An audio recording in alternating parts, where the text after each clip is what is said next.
K-Wave 6 Radio and our host Kirk Spencer welcome you to our show bringing positive messages to today's world. And now, here's Kirk.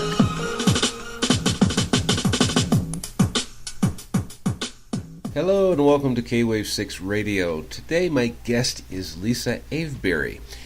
I found this young lady quite honestly on Twitter. I was just letting people in and she had something that I had never seen before, and I'm pretty sure most of you, if none of you, have ever seen anything like this before either. She has a tour group or a tour coming up, and it's called Sacred Introvert Retreat Tour. Now, what really caught me was introvert, and I'm going, I have never seen anything like this. Everybody does tours, but who's ever done a tour for introverts? This was amazing, and I had to talk to her, and she responded, and she is a happy, vivacious, bubbly young woman, and I find out I have more to talk about with her than just the tour. But I'm going to let her start with what is an introvert, and then have her tell her about the tour, and the rest of the show you're just going to be amazed. So with that being said, welcome to K-Wave 6 Radio, Lisa Avebury. Well, thank you so much, Kirk. I really appreciate you, and I am so happy to be here. I'm absolutely so happy to be here and to share about Sacred Introvert and the Sacred Introvert Retreat Tour and whatever other fun stuff we're going to talk about. So, yay. Yeah, so tell us, you started telling me off air about, and I stopped you because I wanted you to say all of this stuff fresh on the air. What is, in your words, an introvert, and how did that all come together for you? Well, excuse me, basically an introvert is somebody, an individual. There's introverts and there's extroverts and there's ambiverts, and everybody in the world has different degrees of what they are, but we tend to lean towards one particular type. And what happened for me personally is I've always been one of those kind of people that enjoys my time alone. I love people. I work with people. But my way of recharging is quiet time alone, quiet time in nature. I don't enjoy big social occasions. If I go to a party, I like to be with friends that I know. I'm not a huge phone person. What's interesting is for me, I always thought these were weird quirks about myself. And once I was really exposed to what introvert meant, and that happened through watching a TED Talk by a woman called Susan Cain, and that completely changed my life. And I discovered that introverts' brains are actually different than extroverts. We have different dopamine receptors, so stimulation affects us much more. We only need a tiny little bit of stimulation compared to an extrovert who needs a lot more to get the same feeling. So introverts actually recharge. Their main difference is that they need quiet time alone to recharge, whereas an extrovert most likely will need a social time with people to get the same recharged feeling. And that's the real core difference between introverts and extroverts, in that our brain chemistry is different. So, but oftentimes introverts end up feeling like something is not right about them because the majority of the world is extroverted, and they like all those social occasions. And for introverts, we want to participate, but we only need, we're probably the first people that want to go home from the occasion we've had. Yeah. So when that happened, and when I discovered that, when I really understood it, it absolutely changed my life. And it changed my life so much that it made me what I like to be what I call myself as an introvert activist. And I started to really inform people about what that means. And I work with healing clients here in Los Angeles, and I discovered that a lot of my longtime clients were also introverted. it probably is why we connected. It was some subliminal thing. So it blew open the doors in my life, and then I started to sort of look at my life from a different perspective, and also my own spiritual, sort of evolution was really, when I started to look at it through an introvert lens, it made me understand it on a deeper level. So it's a much bigger thing, and all of these other things sort of grew out of that. Let me ask you a question here real quick. Because I identified myself a long time ago as an introvert, and people oftentimes argue with me, you're not introverted, you're an extrovert. Look at how you do things. And I'm going, the difference from me, now I'm going to ask you if you feel or do the same thing. Mm-hmm. So the difference for me is I'm the same as what you described about an introvert. I like small parties, small groups with people that I know. If I get to know somebody, it's going to be in a little bit more quiet time. I can go to a large party, I can function in it, that's fine. But it's like even doing this show or just being in public. I'm also a teacher. I find that I just go into what I call, this is my language saying it, it's like I'm doing a showmanship thing. I get out, I do my thing, and when I'm finished, I return to just being quiet and me, because I'm comfortable with me. Mm-hmm. What's so interesting is if you look at my website, when you land on my website, there is a page that the first face you see is George Harrison. Yep. And I went in and I listed 12, I call them incredible introverts who have learned the fine art of being a temporary extrovert. And some of those are people like Gandhi and Shakespeare and Johnny Depp and Robert De Niro and Meryl Streep. And when you start going through it, like Nikola Tesla, Albert Einstein, like all of these amazing people, Bill Gates, I could go on and on, how many people are introverted that have these extremely high profile jobs, and are artists and are actors and creative people. But the interesting thing is when you see them in their private life, they're very, very different. They can turn it on and turn it off. And that's not unusual for introverts. Like I have the same exact thing for like people. I do a lot of volunteer work. I volunteer at the Lake Shrine here in Los Angeles, and I'm a greeter. So basically I'm sitting at the front and I'm saying hello to people and greeting them and finding out what brought them to the Lake Shrine. And I love people. But when my tank gets full, I can actually feel my tank get full. And then suddenly I'm like, oh, I'm so full and I need to go home and just decompress it all. It's not unusual. And there's a term that's sort of grown out of that, and it's called social introvert. Social introverts are generally people who are introverts who like time with people. We enjoy being social, but also we still have that same introverted component that we definitely, when our tank is full, we need to go and decompress and do it the way that makes sense for us, whether it's quiet time alone or quiet time in nature or quiet time with our pets or one particular person that we feel connected to. But we know that, we understand that about ourselves. But like I said before, often in our society for many, many years, people naturally assumed that introvert meant shy, and that they're not synonymous at all. You can be an extrovert and be shy. Yeah. So anyway, that doesn't surprise me that you would be doing something like what you're doing. It makes perfect sense.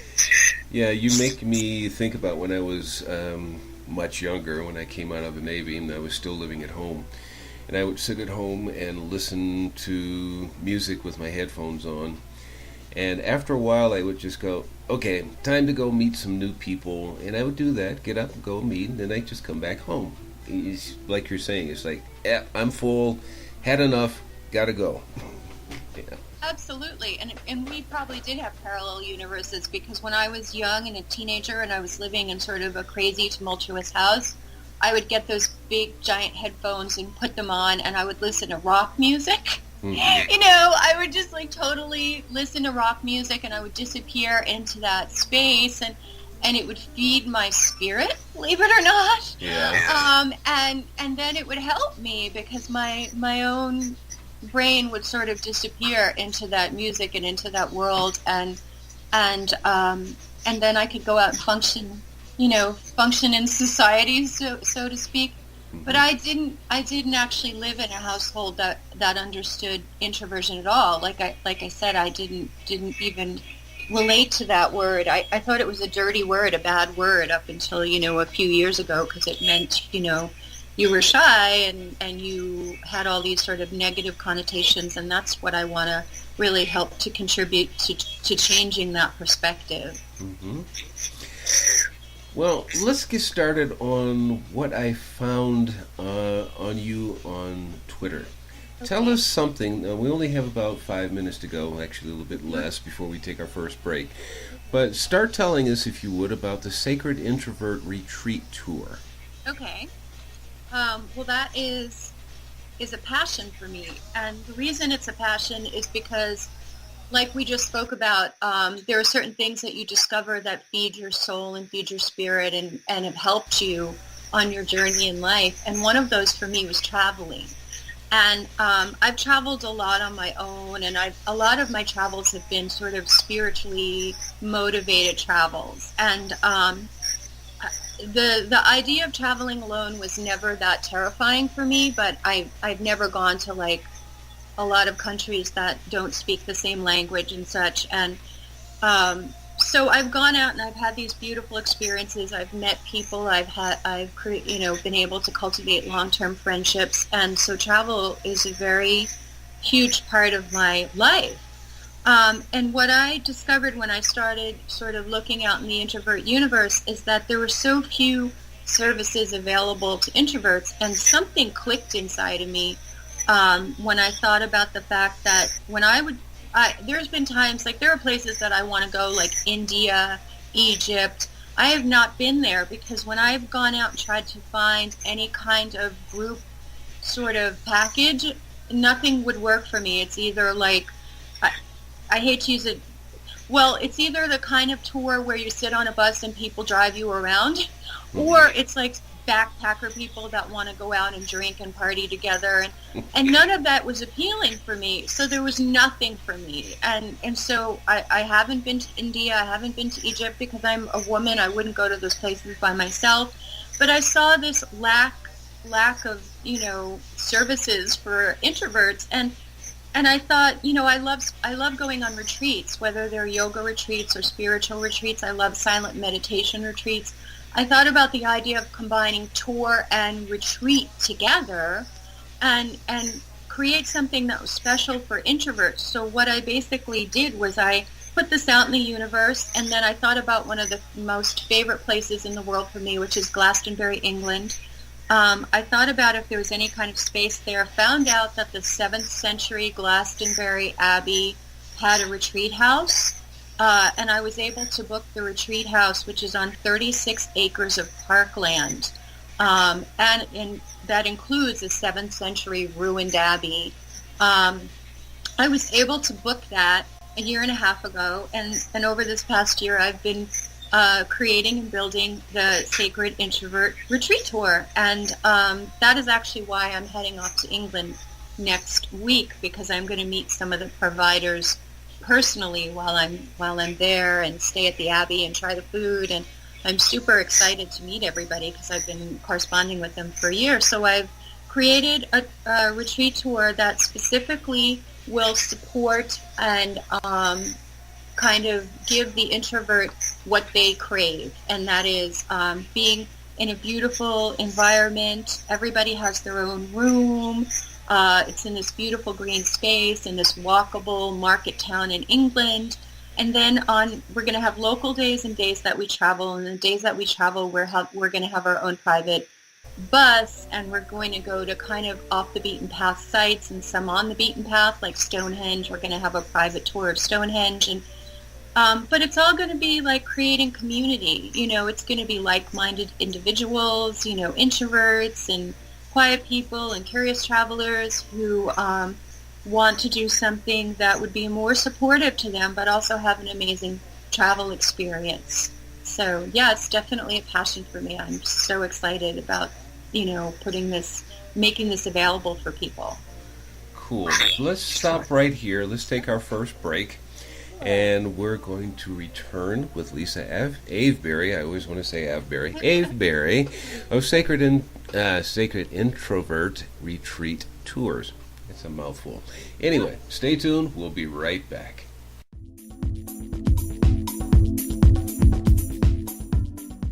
Hi, this is Candy Leonard, author of Beatleness, How the Beatles and Their Fans Remade the World. And you're listening to K-Wave 6 Radio with Kirk Spencer. Hi, this is Pat Kammer, author of Love's Voice Changes You, Book 1. And I now have Book 2, which is called Hello Awesome, Message from Spirit in Pat's Patters. Buy your book from Amazon.com.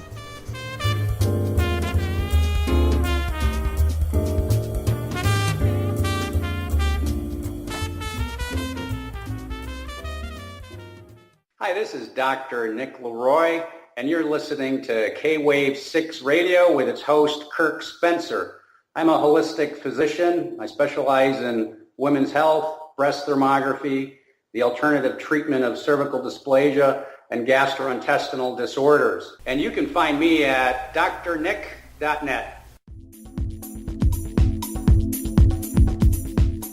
Hello and welcome back. Today my guest is Lisa Avebury of Sacred Introvert Retreat Tours. One of these days I'll actually get that right without stopping. We were talking off air during the commercial break there, and we were both talking about a little poster that goes around on Facebook. And I always found it humorous, and she already knows about it. So I'm going to introduce this segment with the expression. It says, "Introverts of the world, unite! At home separately." So take it from there, Lisa. Well, like I was saying to you, Kirk, it's funny because I have a Sacred Introvert. It's just Sacred Introvert on Facebook.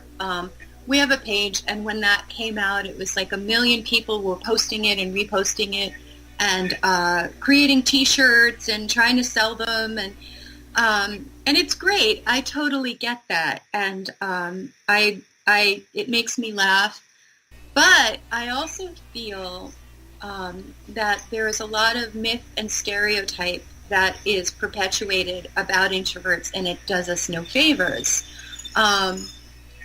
Basically, and I think we're going to hear some noise right now because it looks like some of the trash trucks are pulling up right now. Yeah, well, but a little happy life noise in the background.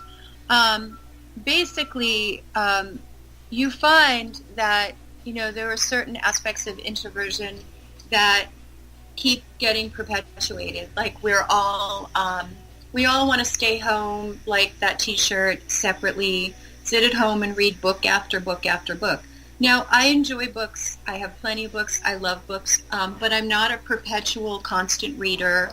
I really enjoy, as we were talking about earlier, being in the world, but not of the world. Yes. I love being out in the world, but I sort of have a different perspective about the world. And what's important for me are things like my own spiritual practice and being of service, and I love animals. I volunteer with animal rescues. So I feel like I'm a very socially activated person. And when I say socially activated, I mean volunteering and social activism. I have a lot of friends who are involved in that.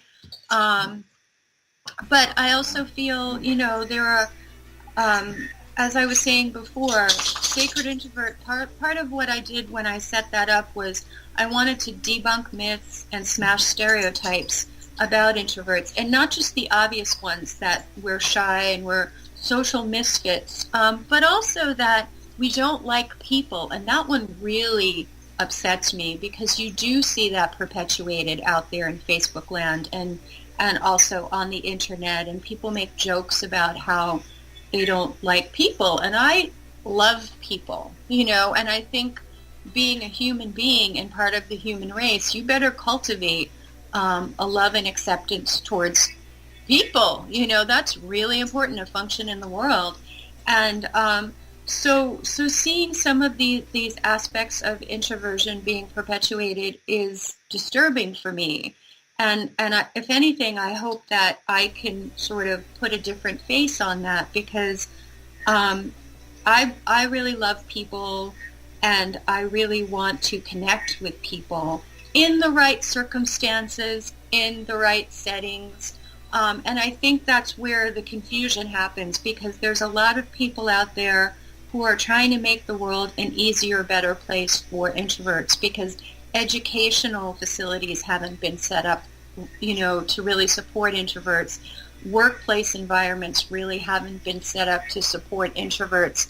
And there's a lot of excellent work being done to really help introverts express in the world in a more clear and directed way, and this all needs to be done, and it is so welcomed, and so, having introvert voices being able to contribute more in the world is a positive thing,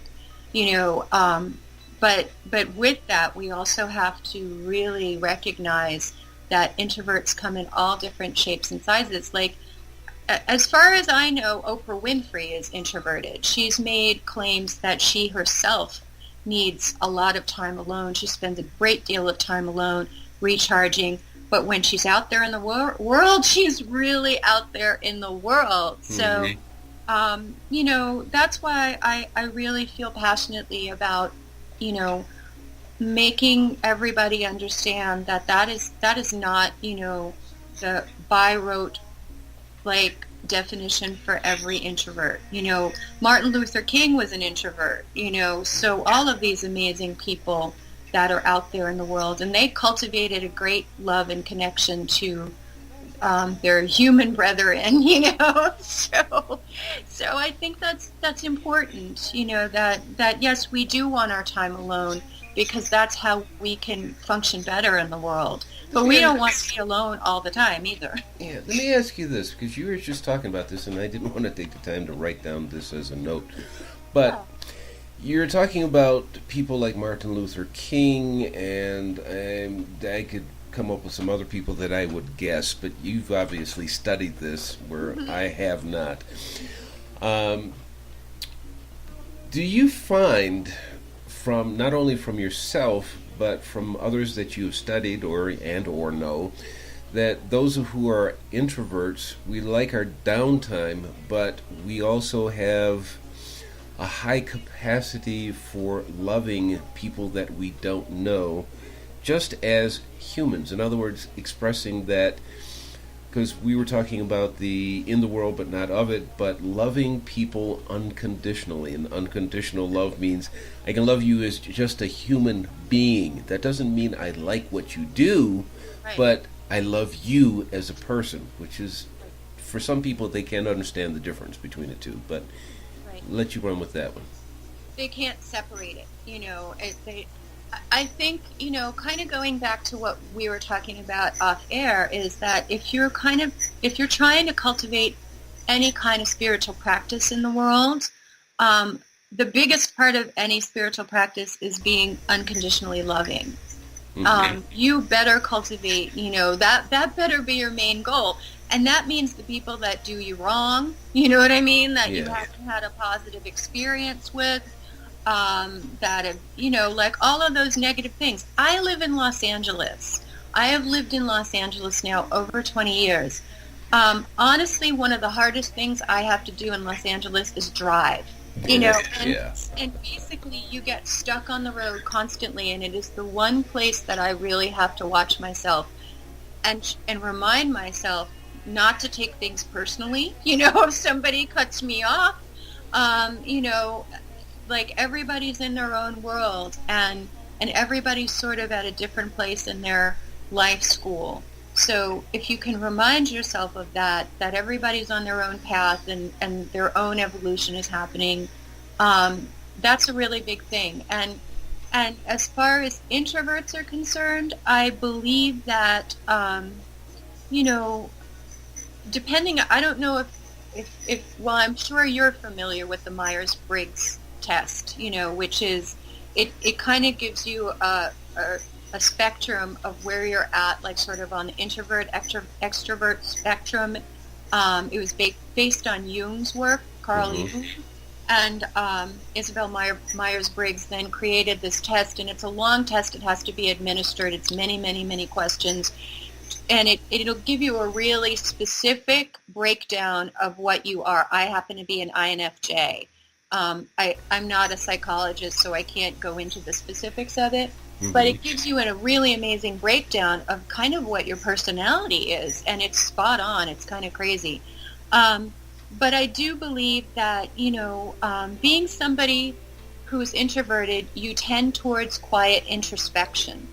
You spend a lot of time in your head. And you spend a lot of time, and that's where my sacred and introvert sort of showed up in my mind, is that my own life has been so dedicated towards, like, why am I here? What am I doing here? What is my purpose in life? And I'm like, why am I like this? Why am I always thinking about these things? And why does it seem to be in the forefront of my mind? And why can I sit down and stare at a tree in Sequoia National Park for 3 hours and just let my mind drift off into these places?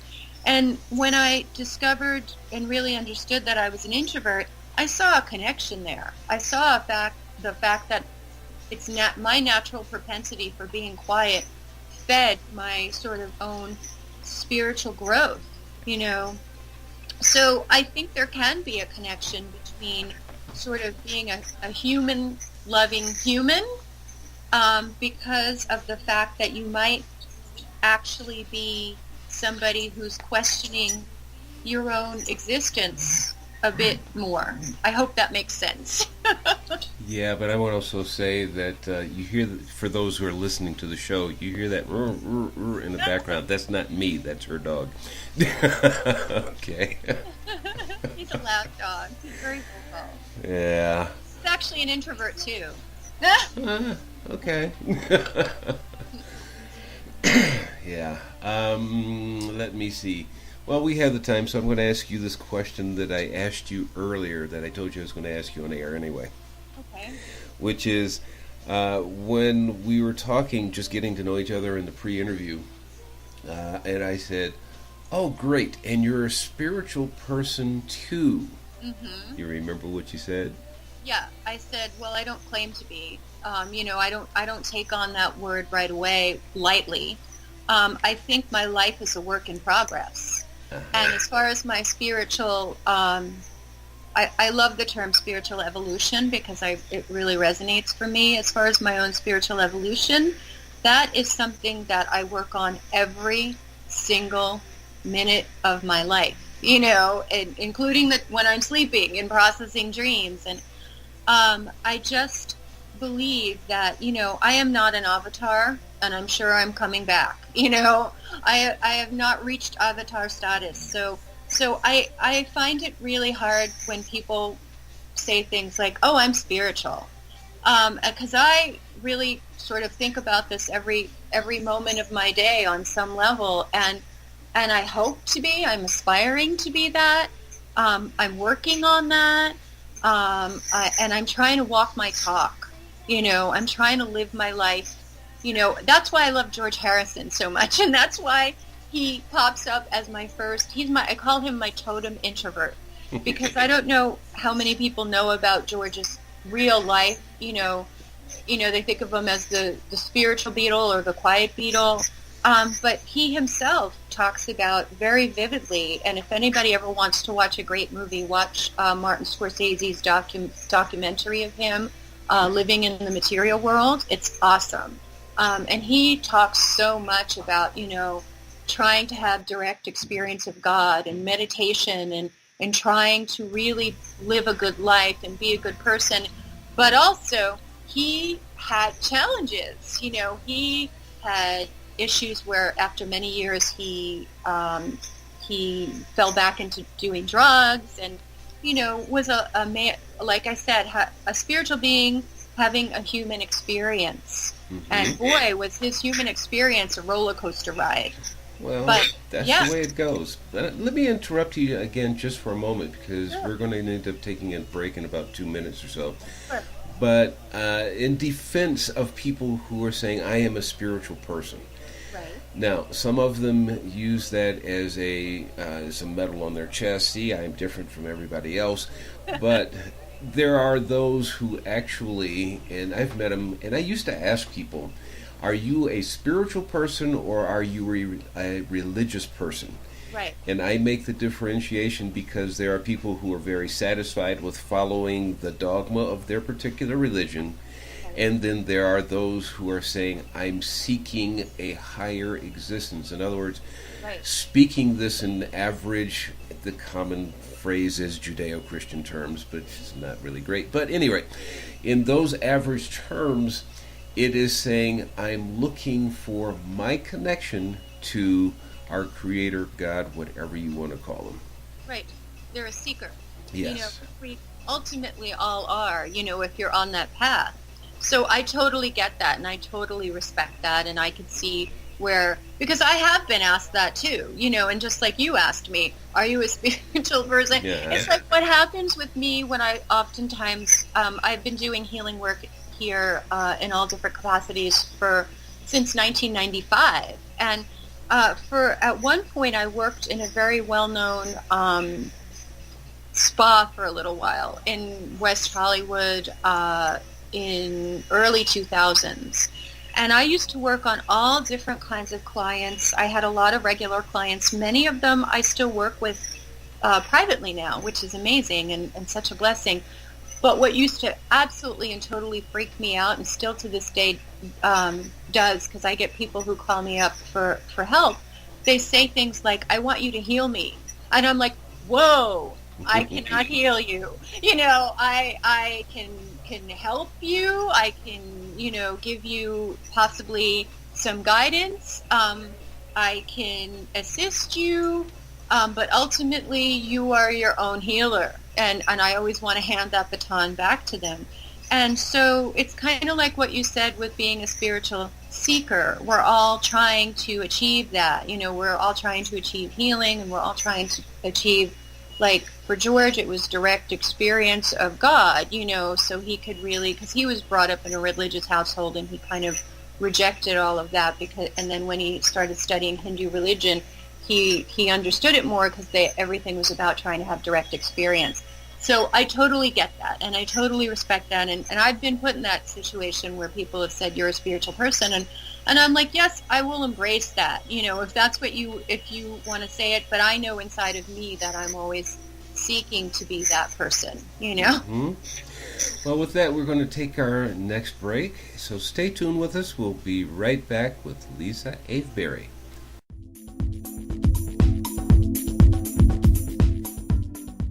Hi, this is Ben Davidson of the Suspicious Observers, and you're listening to K-Wave 6 Radio. Do you get writer's block or tongue-tied when you try to write or talk? Need a wordsmith for a script, article, or research paper? Let K-Wave 6 Productions help you with all of your audio, visual, editing, and language translation needs for your business or hobby. Does the thought of creating a website give you chills? We also have webmasters to help you with all your website needs. Remember K-Wave 6 Productions. www.kwave6productions.tk or email us at info.kwave6productions.tk. Are you ready to put an end to thinking about how you wish it were and take action? Take this step to find out more by going to coachingbyria.com, and you can receive your free consultation session with Coach Ria. Coach Ria is a certified professional life coach with a passion to help make the difference in the world.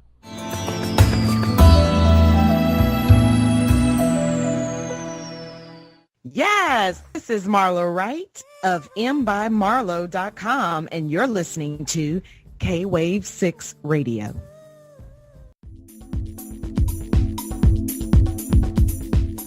Hello and welcome back. My guest today is Lisa Avebury. Yes, we're just having far too much time on our commercial breaks. Too much fun talking. Yeah. So, anyhow, there is something that we were kind of joking about before we started the show and just at this break, is that she's originally from New York. And I was also noticing that she has those particular expressions that come from California. Like, I totally get that, You're not from California, you hear it and you know, person's from California. But she's been there for 20 years, but tell us a little bit about your transition from the East to the West Coast. Well, it was interesting because it was extremely culturally shocking for me. I was born and raised in New York. I was actually born in Brooklyn, and I grew up in Queens and Long Island. Long Island. I grew up in Long Island. And then I went to school at a place called the Fashion Institute of Technology in New York City, which is 7th Avenue and 27th Street. And it was interesting because if you look at the Sacred Introvert website, I have a page that's dedicated to her story, HER-STORY. And it's kind of my own sort of self-actualization throughout my life of being an introvert, but most of it not actually really knowing I was an introvert and kind of what I went through. And being, having lived in New York and then kind of getting pulled into doing things like modeling and acting, which I was completely horrified by. But when I was in my 20s, I was going to FIT and I was working at that big giant Macy's on 7th Avenue and 34th Street. I don't know if you're familiar with that, Kirk, but I worked there part-time in the cosmetic department. And it was interesting because even back then I had a quiet, sort of calm personality. And when they met me, they said, we're going to put her on her own at this little counter for this big cosmetics corporation.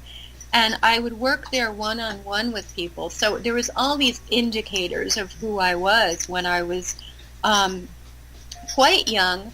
And I would self-sabotage all of my acting and modeling opportunities because inside I didn't really want to do them.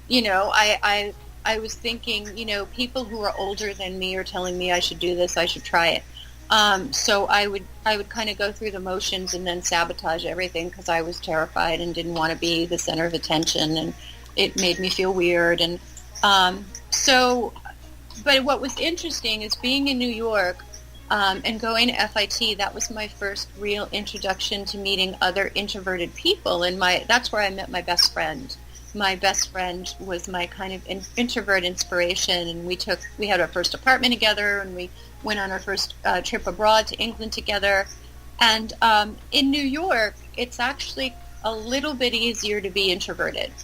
You can sort of walk out on the street and be private in public, You can have this sort of feeling of being in a big crowd of people.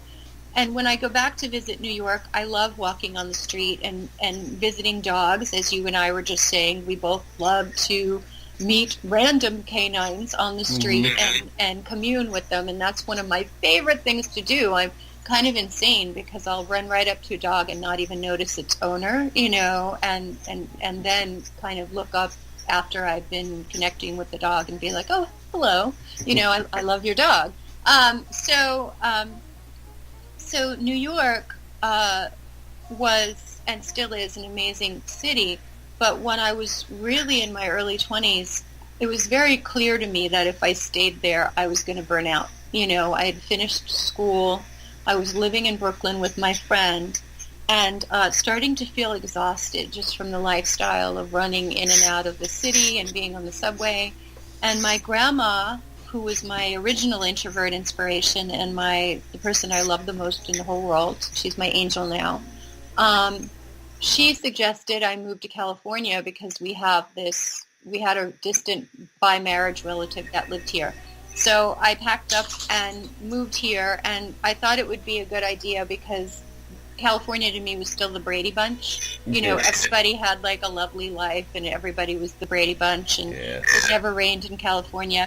And plus, I loved music. And this was like in the late 80s when all the heavy metal and the hair bands were out. So I was all excited to come here and like go to the Sunset Strip and go see bands, you know, and sort of be the quiet introvert who would go to these things. But it was, you know, you want to be out, but you don't necessarily want to be assaulted by it. But it was exciting for me. I was young, and I moved here, and I had the biggest cultural shock. You know, I was really, really surprised how different. I guess in my mind, I didn't believe it was going to be that much different, but it was so different because I was so used to being able to be incognito in New York City.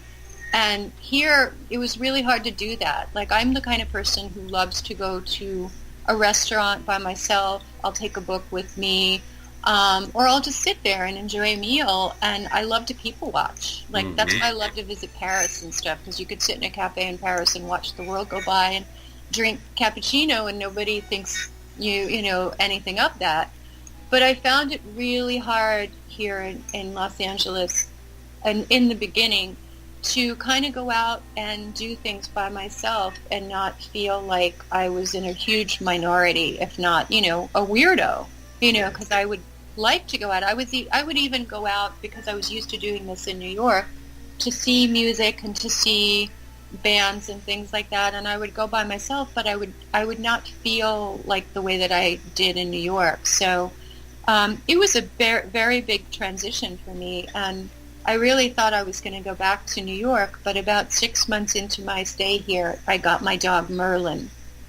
And once I got my dog Merlin, who was my little teacher and healer, so his name was very appropriate, I knew I could not move back to New York because it would be very difficult to have a dog. So there was divine intervention there, definitely. So I ended up staying here, and it's been my home. You know, it's been my home, but I'm kind of getting to that crossroads where I'd like to be somewhere where I have a bit more nature around me. You know, I run up to Sequoia National Park when I start to feel like my battery light is really going down, and I sit with those 3,000-year-old trees, and they talk to me and they heal me, and then I come back and be in LA for a little bit longer. But, you know, I'm starting to get to that other part of my life where I'm feeling, you know, I'm done with cities, you know.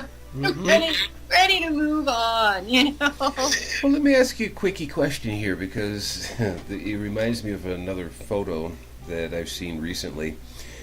Somebody took a picture of a group of people on a train platform. It's probably a commuter train on the outside, not in a subway. And everybody on this platform, they're squatting, they're standing, whatever, they're all looking at their smartphones. And somebody took a picture of that, and there's one person in the distance in a different way, and they circled it and says, "Caught on film, man is actually looking at the world."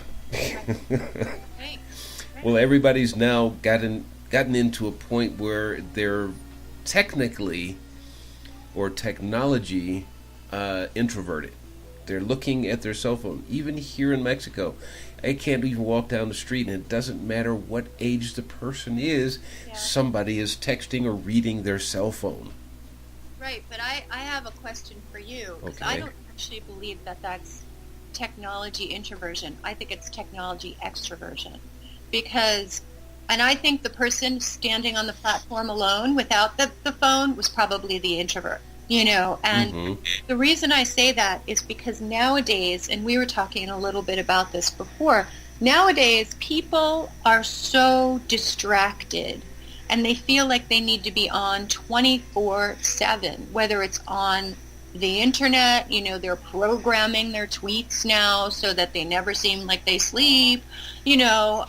Is that how they do that? They do. I didn't know that. There's something called Hootsuite that you can get and program all your tweets so they keep tweeting, you know, 24/7, never like that. You know, and I feel like that's technology extroversion, because I believe that many introverts, you know, and I was just, there's a Twitter page called La Literati, and there was an interview with one of the people behind it. His name is James Denard, and he actually talked about how he's an introvert, and he gets very overwhelmed by technology. Like, it's exhausting, it drains you. And I know for me, this week I had to have an email sabbatical day where I didn't check my email. It was really bad timing because I'm leaving soon, but I was just like, it was a mental health day. I call it a mental health day. And I believe that all of this hyper connection makes people feel more disconnected because, all of those Facebook friends and all of those Twitter followers that people claim to be, real friends. And I'm like, you don't really know those people, You can meet somebody and then have a genuine connection and then hopefully take it into real life. And that's part of what the Sacred Introvert Retreat Tour is about, is that not all introverts want to be online 24/7. We're not islands. We need connections, human connection in community, like-minded community. So all of the hyper-stimulation towards technology, I believe, is what makes people feel empty. It's a great tool. It's an amazing tool. Like you and I right now are on Skype, and we're able to talk to each other and have this vivid conversation and feel a real connection. Mm-hmm. But when we begin to use, I was reading an article I wrote for Elephant Journal in 2012, and it was before I really knew I was an introvert. And the name of the article is called Are You a Divine Being on a Cosmic Quest? And I'm not going to get into the whole article, but people can look it up online. It's on Elephant Journal under Lisa Avebury, Are You a Divine Being on a Cosmic Quest? And it talks a little bit about process addiction. And I'm sure you know what process addiction is, and it's anything that you keep doing for some sort of gratification, And nowadays people have process addictions around technology, where they're not even thinking anymore. They pull out their cell phone and they just start scrolling down their Twitter feed or their Facebook page or checking their email, and it's disconnecting them from life. You're missing life going by. And that's a really sad, scary thing, at least for me. Like, I can't judge another person's life. But I feel like, some of the most beautiful, I traveled for 6 months in 1998 by myself through England and Britain, actually through Britain and Europe. And I went all the way down to the westernmost tip of England in Cornwall. And I had all these experiences where I was getting lost. I didn't have, there was no smartphones then. There was no cell phone really then. And, I had all of these crazy, it's really true. It's all about the journey and not the destination, because I got lost so many times. And when I ended up getting lost, I met such nice people who wanted to help me. And they were usually cab drivers and bus drivers and people on the train and people who ran B&Bs who were like, oh, this little girl is by herself. Let me take her to lunch. You know what I mean? And they were all such nice people. Yeah. And I feel like nowadays people are missing the opportunity to have real connection because they get up to the front of the line at the post office and they're not even giving the person behind the counter their eye contact for a minute because they're glued to their phones. Yeah. And that's what I meant by technology introverts. Yeah.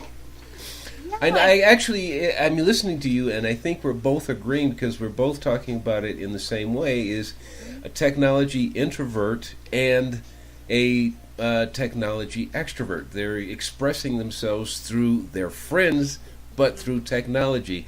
But the rest of the world doesn't matter at this point. Yes, yeah. And it's I don't know, it's very strange to me. You know, I joke about this, and I've said it to friends of mine, but the older I get, the more Victorian I'm becoming.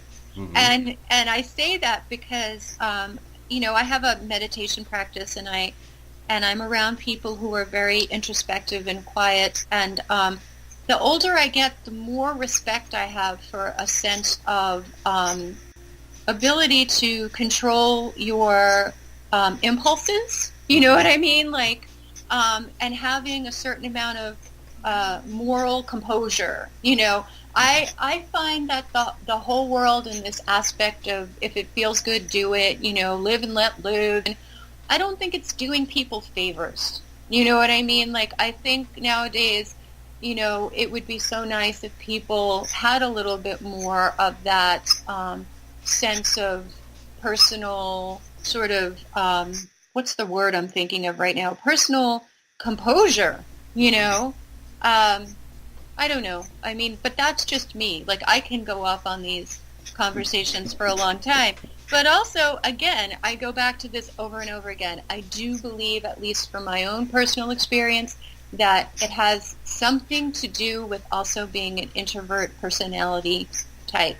We think a lot. We're always in our heads. We're always processing and questioning life and things. And I think the two are connected on some level. Yeah. With that, we're going to take our last break, and we're going back and we're going to talk about what I found on her when we met the first time. Well, I don't know why people say the first time. We met the second time, you already know them. Anyway, we're going to be right back with Lisa Avebury from Yay. Sacred... Huh? I said you got my name right. Yeah, yeah, I've been working at that. From Sacred Introvert Retreat Tour. We're going to talk more about that when we come back from this break, so stay tuned, and we'll be right back.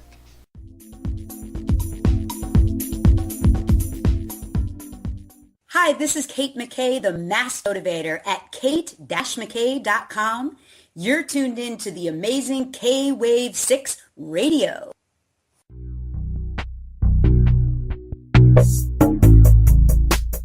Hi, this is Amy Young of JSJ Phone. We are providers of junior iPhone, iPad, iPod, also Samsung, Sony, Nokia parts and accessories at very good quality and low prices. We sell to individuals, and companies have 3 to 5 days delivery time by DHL or UPS. We do delivery in 24 hours after payment confirmed. For more information, see our website www.jsjphone.com www.jsjphone.com. Contact me, Amy Young, mailbox emy@jsjphone.com or by phone 0086 134 1869635 by Skype emy.yang2012.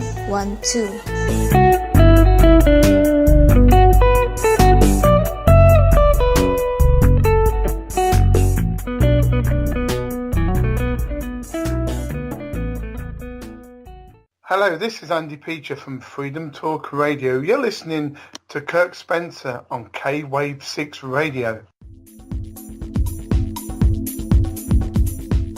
Hello and welcome back. My guest today again is Lisa Avebury, and we're going to get back into talking about what originally attracted me to her, which was the Sacred Introvert Retreat Tour. Hey, I said it right without having to stop for once. Anyway, we're going to let her tell us more about this tour. And here's the question I was telling you I'm going to ask you off air. Would you like to come back and do another show with us in November? Oh, I would love to. That would be awesome. Beautiful. Because I have some topics I'd like to discuss with you and see your point of view, and maybe this can help other people along their journey in life as well. But before we get there, that's next month. Right now, let's talk about the Sacred Introvert Retreat Tour. I'm so happy I can say that without stopping now. Anyway, you got the mic. All right. Well, like I said before, travel has been such a life-saving experience for me, and I wanted to really look into creating something that would be unique and special for introverts. And I had never actually done anything like this before. I mean, I've worked on my own here in Los Angeles for 20 years doing wellness and healing, and I'm a yoga teacher, and I teach meditation, and I do it, now I do it via Skype and the internet as well, which is super cool because you can teach so many other people. But as far as the retreat tour was concerned, like I said, when this came to me, I started looking on the internet because I thought, wow, is there anything like that, like an introvert travel experience? And I put it into Google as many ways as I could, and nothing ever showed up. And I thought, wow, I really need to try to create this. And at first it was a little scary for me. Like anytime when you're doing something new, of course, it's a risk, and it can be. But it was something that felt so organic to me, like that I was meant to try to do this. So I started putting it out there in the universe, and I thought, okay, well, let me start looking at where there are retreat spaces, because I know that I want to have unique accommodations every time we go somewhere, and I want those accommodations to be anchored, because introverts, if we're moving from place to place, they're not gonna thrive in a regular tour environment, because moving from place to place and being in a different hotel or B&B or whatever, you need that sense of feeling grounded and being home.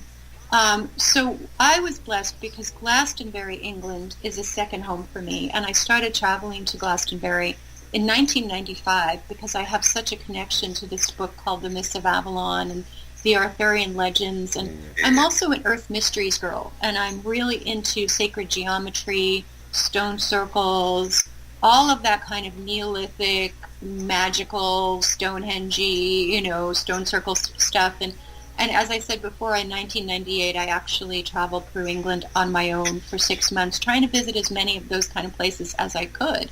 And so Glastonbury is a huge, huge special place for me.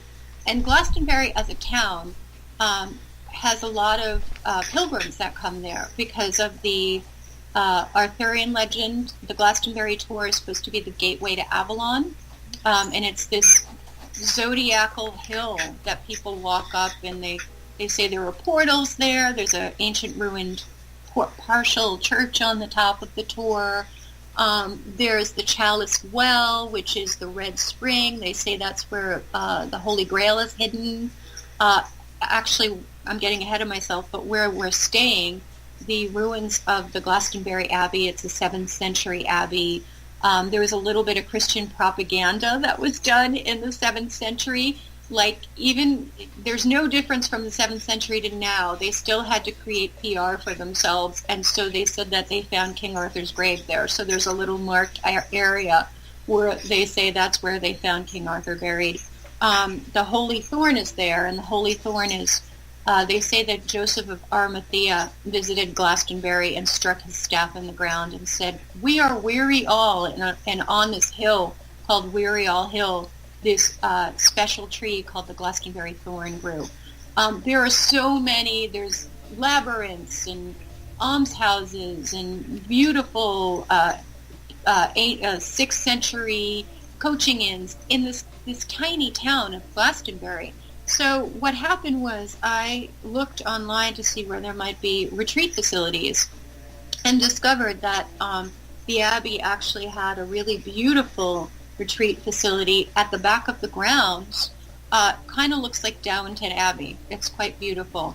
And so I contacted them, and it takes you, if you want to rent the retreat facility or book it rather, it usually takes about 1.5 years to get in.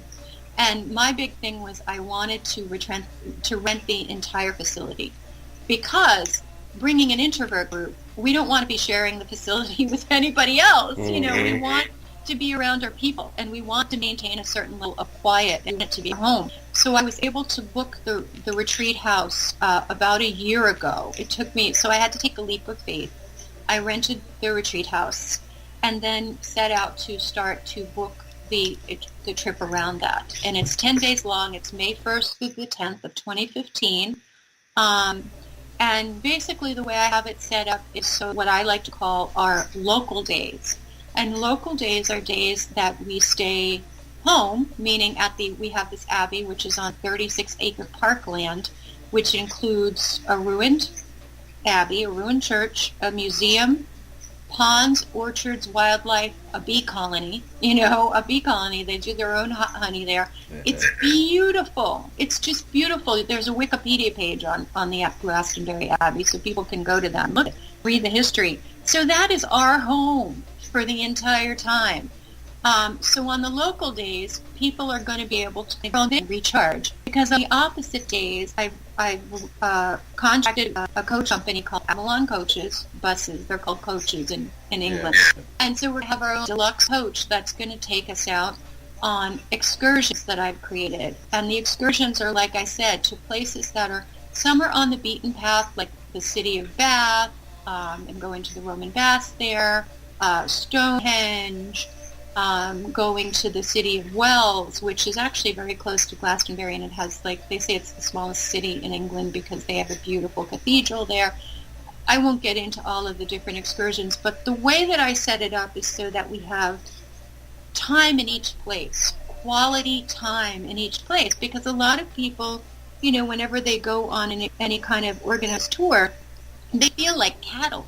They're pulled from place to place, and they take their photos so that they could show people that they were there, but they don't have an experience. Yes. And for introverts, that's like soul destroying and exhausting. So what I'm doing is I'm creating up to visit beautiful places, some off the beaten path, some, people have probably never heard of. I'm going to take them to this place called Stanton Stone Circle. And it's in a tiny, minuscule village. It's I think the 5th largest stone circle and part of it is in the back of an old pub called the Druids Inn. So we're really going to be able to see and do things that are going to be different, along with seeing things that people want to see, like going to the city of Bath and going to Stonehenge. We're going to have a private tour of Stonehenge where we go inside the inner ring after hours. But I'm setting it up so that we have quality time everywhere. So people can go and sit in the Tolkien trees. The Tolkien trees are supposedly the trees that inspired the Lord of the Rings books for J.R.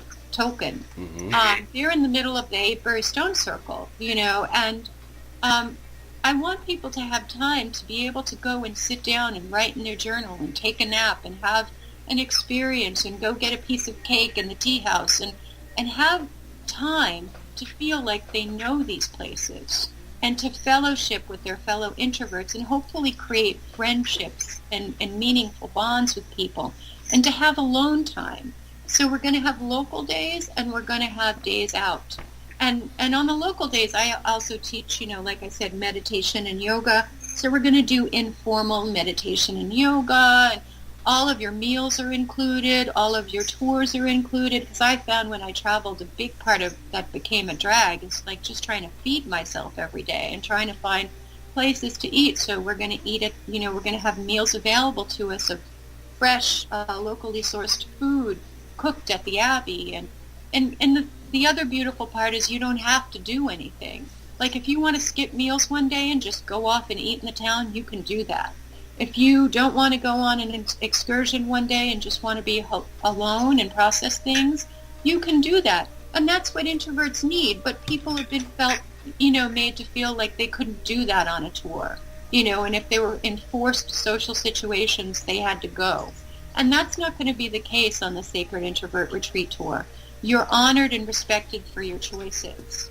And you're around like-minded introverts who understand your choices, So and my hope is that this will grow, that I can start to include places like Egypt and India and the places that I haven't seen and want to visit myself. And, it's been interesting because not only have I gotten interest from introverts, I've gotten interest from the travel industry. They're really kind of curious about what I'm trying to do, especially the British travel agency, because the Brits, are a little bit more on the introverted spectrum than the rest of the world. Yeah. So it's been really interested. So it's been awesome. I feel very encouraged. And, I just put the tour up for booking 2 weeks ago. And if you book before November 30th, you save $300. And we're very limited in space. We only have 25 spaces, which is always going to be the case with the Sacred Introvert Retreat Tour. But once those 25 spaces are taken, we're done, and that's not very big for the entire world. So it just sounds like a nice medium-sized class. Yeah. Sounds wonderful.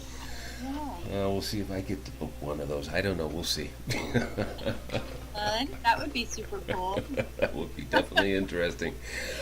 Oh yeah. Well, you're talking about this, and it reminds me of when my mother used to take me to museums back when I was a little kid, and she would always make comments, and she still on occasion makes these comments. When I used to take you to a museum, you would stop and look at something, and I'm ready to go, and you're just going, wait a minute, and you continue looking at it. And I tried to explain it to her that what he was trying to do is, looking at these pictures, I would try to put myself in the picture. Right. And that's what I was doing, was just trying to see it through the artist's eyes. Absolutely. I so get that. I mean, I'm a huge lover of pre-Raphaelite art. And I remember the first time, and he's actually not a pre-Raphaelite, but the first time I went to the Tate Gallery, and I saw the painting called The Lady of Shalott, and it's by a painter called John William Waterhouse. And I just sat in front of that painting for like an hour and cried, like a total geek, and I was like, oh my gosh, I can feel the energy coming off of this painting, and it's so beautiful, and I understand the emotion behind it, and I just wanted to like go inside that painting. So I completely understand that, and I think again that's not an uncommon thing for introverts, and that's what I want to give to them in the Sacred Introvert Retreat Tour, because I want to give them that time to have that experience. Yeah, I kind of gathered that. That's why I made that mention, because you're talking about giving people time to appreciate it instead of going on what I always just, it is what it is. The gray line tours of, you've got the fast-talking tour guide, and look at this and that, blah, blah, blah, blah, blah, blah, and they give you about 5 minutes to look at, okay, now we got to go and move on to the next one. And right. You're going, like you said, but I really didn't get a chance to, in our own way of saying it, understand it.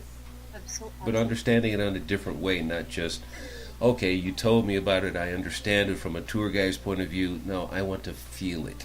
Absolutely, that's the word, feeling it. You want to feel it inside of you, and you want to take a piece of that away with you, because that you'll never lose that. That'll be like a sense memory, not just a memory in your mind. It'll be a feeling that you can conjure up and take a piece of that and go, oh yeah, that's how it felt to be inside Stonehenge. Like, I've been inside the inner ring of Stonehenge, and I just remember, like, I can teleport myself back to that time and be like, oh, and I can get emotional about it. And I want people to have experiences like that, because they're precious, and they're what make you feel alive and connected, and you see it just like I'm so passionate about it, and that's what made me want to take this risk and this chance and step out and do something that I've never done before, and stretch my little introverted self, and to create this Sacred Introvert Retreat Tour. And one thing I wanted to say to you is, another aspect of the retreat tour is, people are going to get information about places, like they're going to get an information packet, and they're going to have information already about where we're going, like facts, like the stuff that people bark over you, tour guides, when you go to places. They're going to have the facts in advance, so they're going to have the time to process those facts. So when we're there, nobody needs to tell them these things. You know what I mean? Like, there's no tour guide. I consider myself like sort of, I'm going to be a guide, but I'm like your introverted friend. That's like organized the retreat tour, and we're all experiencing this together. So I'm going to give them the information in advance so that they can read a little bit about Stonehenge. They can read a little bit about Bath. They're going to know the history. Yeah. They're not going to need somebody repeating it over in a loud voice over them. That's what makes introverts crazy, and shrivels them up and makes them not want to be someplace. Yeah. I want them to just go and walk in the baths, the Roman baths at Bath, and be like overwhelmed by, like, wow, this has been here for 3,000 years. This is so cool. Yeah. Now, we're going to have to end the show, unfortunately, because, well, let's put it this way. Lisa has agreed, as you heard, to come back again next month. And we're going to let you in, because that's why I'm inviting her, we're going to let you into what we talk about off air. It's a lot of fun. It'll Very be interesting. Wild ride. Oh, yeah. And you're going to get to know a little bit more about me, because this show has always been about who I invite to be on the show. But I think Lisa and I are just going to get into a conversation, and you're just going to be privy to it. So, Lisa, hold on just a moment. I just have a few notes that I need to read, as usual, at the end of the show.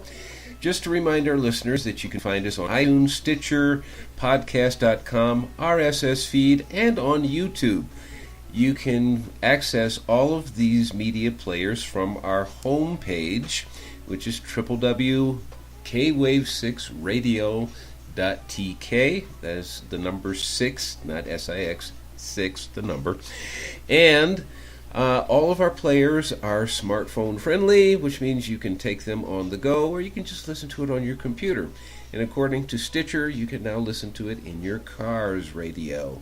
So, with that, you can also subscribe to each one of the players, so you can get automatic updates. And also, you can subscribe or follow our blog at www.kwave6radio.tk. And we also ask that you support our advertisers. So if you missed one of their commercials here in the show, you can go to our website and hit the tab that says Advertisers. It'll take you directly, there's a link there to take you directly to their website. If you have any questions or suggestions or comments, please do send us a message through info@kwave6radio.tk. With that, Lisa, thank you so very much for being here, and we look forward for you coming back. Thank you, Kirk. I really enjoyed it. It was so much fun. Oh, definitely. And thank you for all the listeners for being here, and we'll see you again soon. Be well and take care. Thank you for being part of our audience. For more information about K-Wave 6 Radio and the services we offer, go to www.kwave6radio.tk. Have a wonderful day.